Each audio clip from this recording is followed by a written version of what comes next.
Bonsoir chers téléspectateurs et téléspectatrices, bienvenue sur votre chaîne dakarnet.com.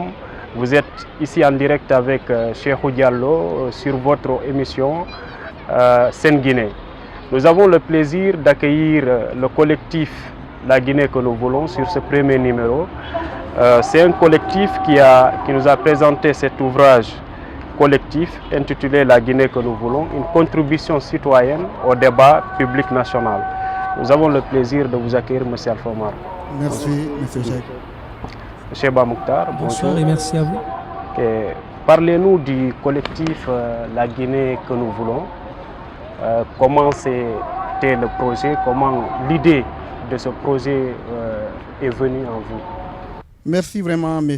Cheikhou Diallo, pour cette opportunité que vous nous offrez aujourd'hui, je veux dire le collectif La Guinée que nous voulons, de nous exprimer dans votre émission. Alors, le collectif La Guinée que nous voulons est une association apolitique et à but non lucratif, regroupant des jeunes Guinéens de l'intérieur et de la diaspora, et qui a pour objectif de contribuer à l'effort collectif de construction nationale à travers des réflexions et des productions universitaires sur des thématiques d'intérêt général. Nous avons une vision, ou si vous voulez des vocations. Notre vocation principale, c'est de contribuer à la formation des citoyens pour des vertus démocratiques, voyez-vous, et surtout à l'esprit de citoyenneté. Voilà, bonsoir et merci beaucoup. Après, je vais rebondir sur ce que vient de dire M. Alpha Omar. C'est que nous avons un collectif. Vous savez, c'est trop facile de critiquer. Nous avons un collectif qui a pour vocation de faire des propositions. Parce que c'est très facile de dire que vraiment le gouvernement ça va pas, les gouvernements se sont suivis ça va pas. Et nous sommes mis dans une logique, n'est-ce pas, de propositions et non de critiques. Donc là, c'est très important vraiment à souligner. Au-delà de tout ça, je pense bien que chacun en ce qui le concerne peut apporter son plus dans le développement de son pays. Ça dépend de la dimension à laquelle vous vous inscrivez, la logique dans laquelle vous vous inscrivez. Mais je pense bien que vous pouvez vraiment assister votre peuple. Mais nous pensons que la plus belle manière qu'il soit, c'est d'assister ce peuple de façon intellectuelle. Faire des propositions, des productions intellectuelles, littéraires, éveiller, conscientiser, n'est-ce pas, ce peuple qui en a beaucoup besoin. Parce que même l'écriture, pas seulement la politique, il faut qu'on la fasse autrement. Et faire autrement l'écriture, c'est de se mettre dans une logique, n'est-ce pas, de propositions, de critiques, comme nous l'avons toujours vu dans notre pays. Voilà. Donc, je rappelle que vous êtes le chargé de com de la dite collectif et M. Alpha Omar, il est là en tant que vice-président de ce collectif. Est-ce que vous pouvez nous présenter les autres membres que compose ce collectif? Oui, alors ce collectif à l'origine a été créé, institué par 12 étudiants, par 12 diplômés guinéens, des chercheurs, 12 chercheurs guinéens, je vais dire. Voilà, moi-même je suis le vice-président comme vous le rappeliez tantôt. Il y a à l'origine de la création du collectif M. Mamadou Yaya Baldé. Voilà, c'est le président du collectif. Il est diplômé du CFT ici à l'université Cheikh Anta Diop de Dakar. Et il y a également M. Ba Mokhtar, comme vous le disiez, qui est membre du collectif et qui est chargé de la communication. Il y a d'autres membres aussi, nous sommes 12. Nous sommes répartis entre la Guinée et la diaspora. Voilà. Ok, donc comment ça a été fait? Est-ce que ça a été facile d'avoir l'idée jusqu'à produire un tel ouvrage et faire la dédicace? Est-ce que c'était facile? Comme nous le savons, la majorité des membres qui sont dans le collectif sont des étudiants et nous savons ce que c'est le statut d'un étudiant. Est-ce que ça a été facile pour vous de réunir toutes ces personnes et d'avoir un tel projet? Justement, d'abord il est important de rappeler le contexte réellement de l'institutionnalisation du collectif La Guinée que nous voulons. Tout est parti de l'idée du président Mamadou Yaya Baldé, qui a présidé l'amicale des élèves étudiants stagiaires guinéens pour la période 2017-2018. Dans son programme de société, voilà, il avait cette idée-là de rédaction d'un ouvrage collectif par des étudiants, par des chercheurs guinéens de l'intérieur de la diaspora. Voilà, et donc c'est après qu'il est, comment dirais-je, réuni ses étudiants autour de cet idéal. Un comité de rédaction a été mis en place. Un appel d'offres, voilà, a été, comment dirais-je, lancé. Des gens ont soumissionné ici et là. Et voilà, le comité de rédaction s'est chargé réellement de la définition des critères de participation à la rédaction de l'ouvrage. C'est suite à tout cela qu'il y a eu maintenant la rédaction, la compilation, la correction. Et il faut le rappeler et le remercier ici, le professeur Mohamed Kamara, voilà, enseignant-chercheur, voilà, le juriste en République de Guinée, qui nous a encadré dans le cadre de ces travaux, dans le cadre de ces recherches. Donc c'est après compilation, donc correction, voilà, on a procédé à la publication de l'ouvrage en mai 2019 à Paris.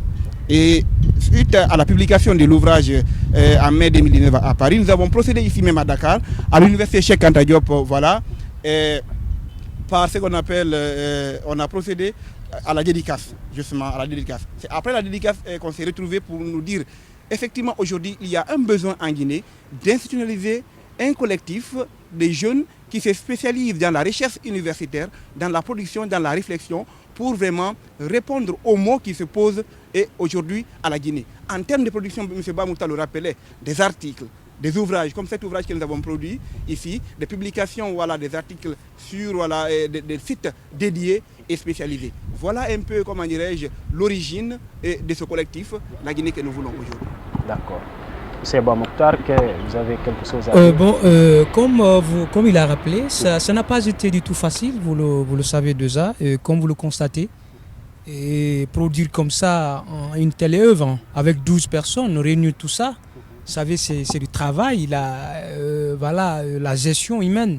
Vous savez, c'est pas du tout facile, surtout quand on sait qu'il était même prévu pour des primes pour les rédacteurs.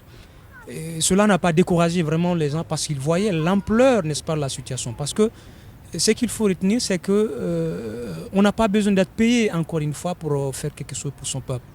Et là, tous ceux qui sont là, on les a dit, on avait proposé ensemble parce que c'était vraiment l'initiateur, ce monsieur Mamadi Ayabaldé, il a rappelé tout à l'heure. Mais tous ceux qui ont y adhéré, c'est parce qu'ils ont trouvé vraiment que l'idée est salutaire. Donc il faut y vraiment adhérer et travailler.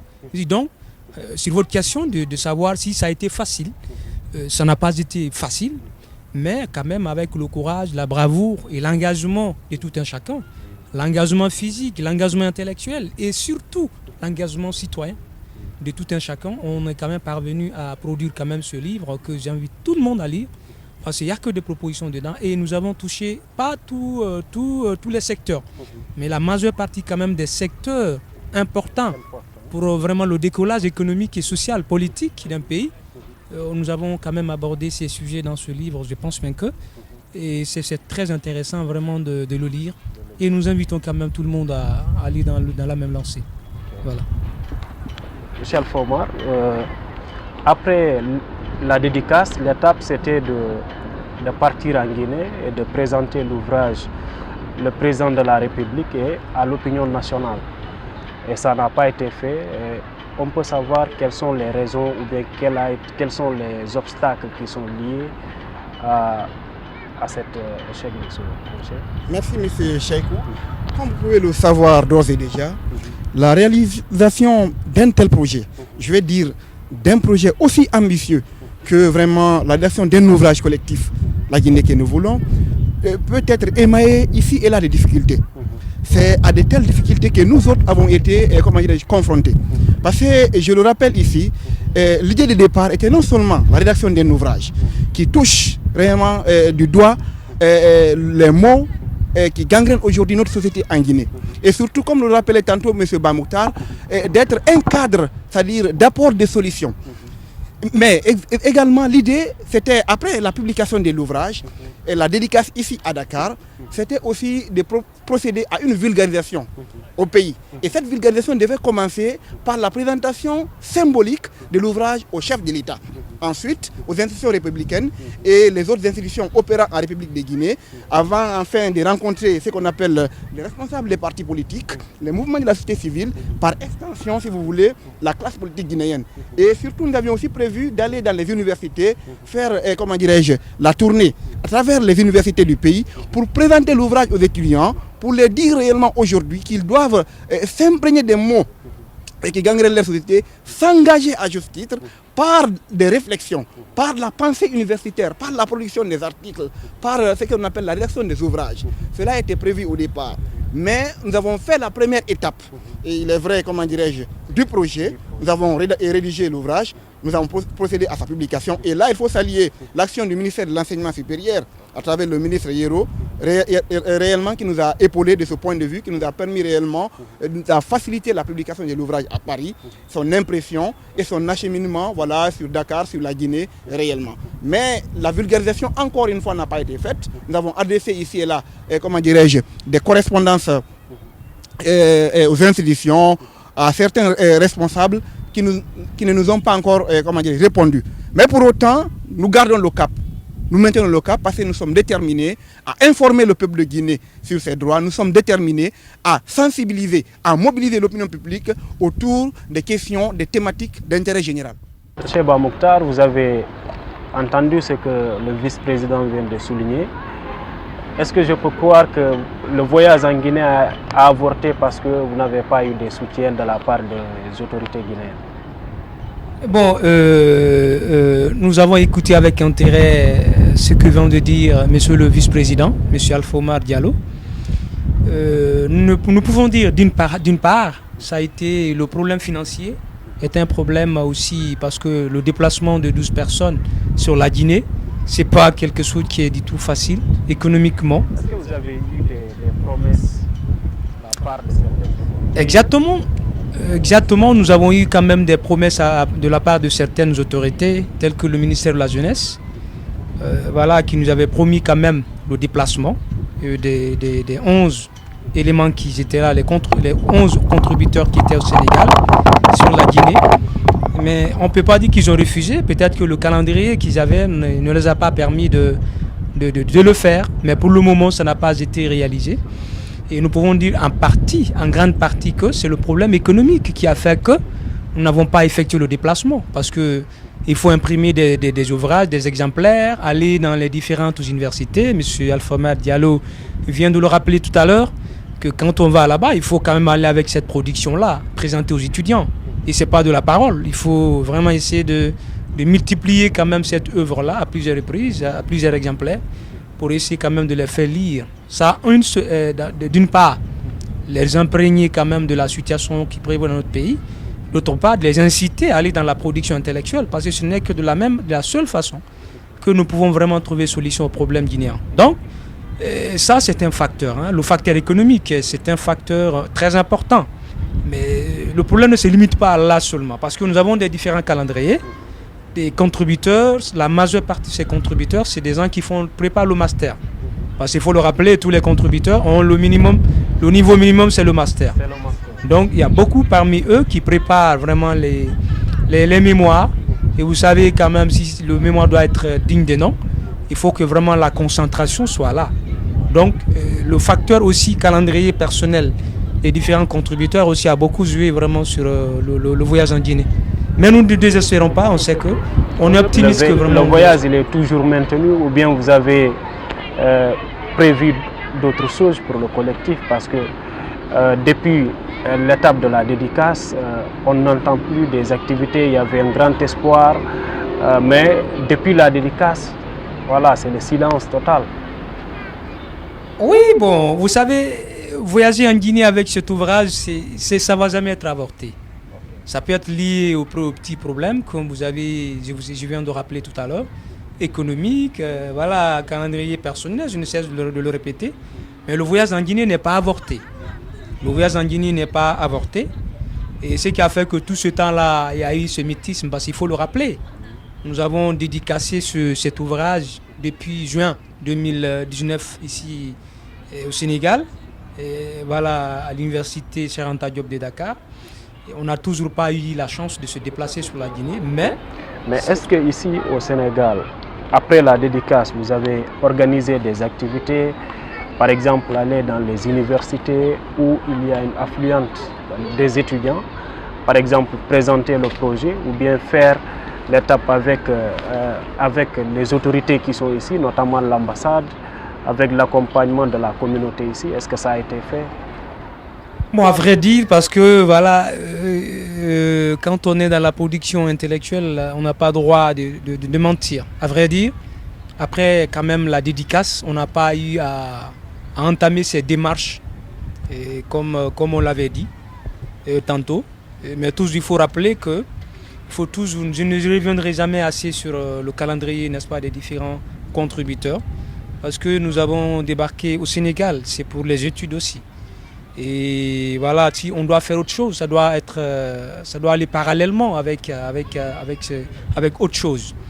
Donc c'est ce qui a fait réellement que nous n'avons pas pu faire des déplacements sur certains lieux, tels que les universités ici. Dieu seul sait qu'il y a beaucoup de Guinéens qui se déplacent aujourd'hui pour venir au Sénégal étudier. On ne l'a pas fait, et c'est vrai. Mais voilà, si vous voyez qu'on revient maintenant avec force, ça veut dire que les calendriers sur ce plan-là, il y a quand même eu beaucoup d'améliorations et beaucoup se sont déchargés un tout petit peu. Et voilà, on est revenu quand même en force. On sait que rien n'est perdu pour le moment, on est optimiste. On a repris les activités. Chalfa Omar, qu'est-ce que le collectif a prévu actuellement? Quel est le plan d'action du collectif? Alors, je dois dire réellement que beaucoup de choses sont prévues par le collectif. Encore une fois, je le rappelle, nous sommes un collectif réellement et qui mettons en avant ce qu'on appelle la République des idées, si vous voulez, la République des valeurs. Notre vocation principale réellement, c'est à travers la production universitaire, à travers des réflexions, à travers la pensée universitaire, amener les citoyens réellement à s'engager pour des devoirs qui les incombent. Et de ce point de vue-là, nous avons vraiment un plan d'action assez étoffé et vraiment qui regroupe un certain nombre d'activités allant dans le sens de ce qu'on appelle l'organisation des conférences, voilà, des séminaires de formation, du renforcement des capacités à l'endroit des étudiants, voilà, des tournées de vulgarisation, voilà, des prises de parole. Nous avons même prévu dans le cadre du collectif réellement de servir, si vous voulez, ce cadre-là, ce qu'on appelle cette maison d'idées, qui forme ce qu'on appelle les étudiants guinéens, qui forme et même les diplômés guinéens. Parce qu'il ne faut pas oublier un fait aujourd'hui, et un fait qui est très alarmant. Aujourd'hui, vous avez beaucoup d'étudiants guinéens qui terminent le cursus universitaire et qui se retrouvent dans la rue, totalement égarés. Certains vont jusqu'à même, s'adonner, c'est-à-dire aux marchands ambulants. Ce sont des marchands ambulants, voilà, ils sont ici et là, voilà, et dans des structures réellement qui ne les valorisent pas. Et certains même, voilà, en désespoir de cause, se retrouvent dans des partis politiques qui ne les apportent pas grand-chose. Nous, ce que nous avons dit dans le cadre du collectif La Guinée que nous voulons, les étudiants guinéens méritent mieux. Le diplôme guinéen aujourd'hui mérite d'être considéré à sa juste valeur. Et pour ce qu'on appelle le mettre en valeur, nous avons décidé dans le cadre du collectif, au-delà des conférences que nous allons tenir, au-delà des débats que nous allons organiser, au-delà des panels, des colloques que nous allons tenir, au-delà de la tournée de vulgarisation, mais également nous avons, pensé la mise en place d'une école d'art oratoire et de leadership.